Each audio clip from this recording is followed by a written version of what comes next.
Welcome to the Explainer. You know that totally magical feeling when you type a prompt into ChatGPT or Gemini and almost instantly a beautifully written, perfectly structured essay just spills out across your screen? Well, let's dive into that. Because that feeling of magic, that sense of awe, is exactly what we're dissecting today. We're going to pull back the curtain and look at the exact anatomy of how these systems actually operate. So is there a ghost in the machine? I mean, it's so easy, almost human nature really, to fall into this illusion that there's some contemplative digital brain sitting on a server somewhere, reading your words, truly grasping their meaning, and then thoughtfully and deliberately typing an answer back to you. It really does feel like a real conversation with a hyper-intelligent entity, doesn't it? But we absolutely have to separate human magic from machine reality here.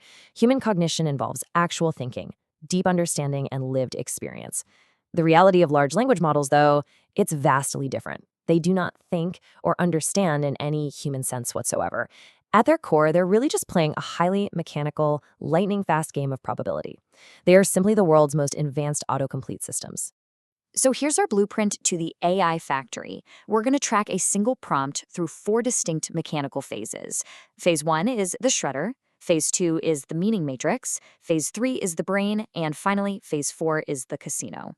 Let's start right off with Phase 1, the shredder, where we translate text into numbers. Look, AI literally cannot read English or Spanish or even computer code. It only understands math. So the second you hit send, your prompt immediately hits what's known as the tokenizer. You can think of it exactly like a high-tech paper shredder. It digests your text by violently chopping it up into smaller pieces called tokens.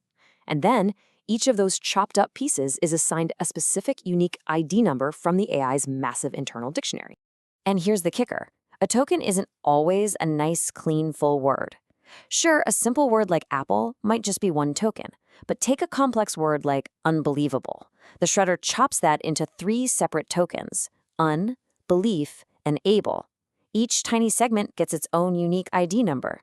So your beautifully written, thoughtful sentence is now completely stripped down into nothing but a raw sequence of ID numbers. Moving right along to Phase 2, the meaning matrix. This is where we map out those tokens. Okay, our prompt is now just a string of numbers. But numbers alone don't hold any real-world meaning, right? The number 402 doesn't naturally relate to 908. So the model has to map them out in the embedding layer using something called a vector. Think of a vector as a coordinate on a massive, multi-dimensional map of human concepts. The model takes every single shredded token ID and plots it as a distinct coordinate in this immense, crazy space. And notice how the AI grasps context here without actually knowing what any of these words are. It does it purely through spatial relationships. On this massive conceptual map, words with similar meanings are plotted literally right next to each other. King and queen sit side by side. Cat and dog are clustered really tight. The model learns human context just by measuring the mathematical distance between these numbers. Which brings us to Phase 3, the brain. Enter the transformer blocks. Now that our numbers have mapped out context, they get fed into the heavy machinery. This is where the model does its absolute heaviest lifting, using an incredibly powerful tool called self-attention. Basically, self-attention is a mathematical mechanism that calculates exactly how much importance or attention every single token should give to every other token in your entire prompt. It's the glue that ties all those separate, shredded numbers together into one cohesive thought.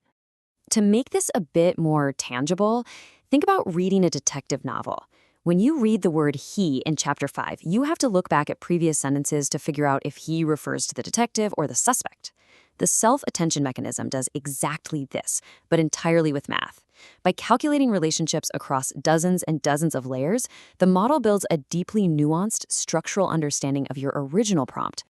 And finally, Phase 4, the casino. Time to predict the next token. All right, the model has shredded your words, mapped their contextual meanings, and calculated all those complex relationships. Now, it has one singular focused goal: predict the very next token. It does this by spitting out a massive list of probabilities for every single token in its entire vocabulary. If your prompt was "the cat sat on the math might calculate a 70% probability the next token is Matt. That's a super mathematically safe bet. Maybe there's a 15% probability it's floor and a 10% probability it's couch. But check out this probability right here, 0.001%. The model is so vast that it calculates the odds for absolutely everything, even total wildcards. It calculates a tiny fraction of a percent chance that the next word should be moon.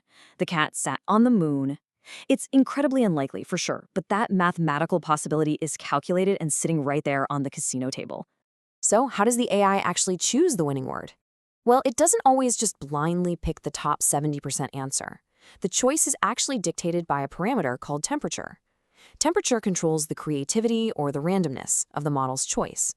Set the temperature really low, and the model acts super predictably, picking that safe mat every time. Set it high, and it flattens out those probabilities, taking a gamble on a wilder, way less predictable word. So, the casino spins the wheel, applies the temperature, and boom, we get our word.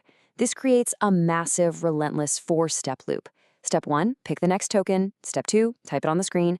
Step 3, add that word to the original prompt. Step 4, run the entire chain all over again. All of that incredibly dense math happened just to pick a single word. And as soon as it's done, the loop instantly restarts. Let's actually simulate this. Imagine zooming out from all that math back to the user interface. You're sitting there looking at your screen, and the machine types the very first word, the. Instantly, it feeds the word the back into the prompt, shreds it, maps it, runs it through the attention blocks, rolls the dice at the casino, and outputs the second word, cat. The sheer, staggering speed of this machine is almost impossible to comprehend. It runs that entire 4-phase process all over again in milliseconds. The cat sat, this insanely complex mathematical loop is happening thousands of times a minute, over and over, word by word, token by token. The entire factory just runs continuously until your full essay is beautifully generated right there on the screen. Which leaves us with the ultimate, kind of provocative question here on our final slide. Is all of this just a high-speed illusion of probability? Or, as we continue to build more and more complex models, is this incredibly fast mechanical loop actually the new definition of thinking itself? It's a genuinely fascinating paradigm shift in how we understand intelligence, language, and computation. I hope this explainer shed some light on the literal magic behind the screen. Thank you so much for joining me. Keep exploring, and I'll see you on the next one.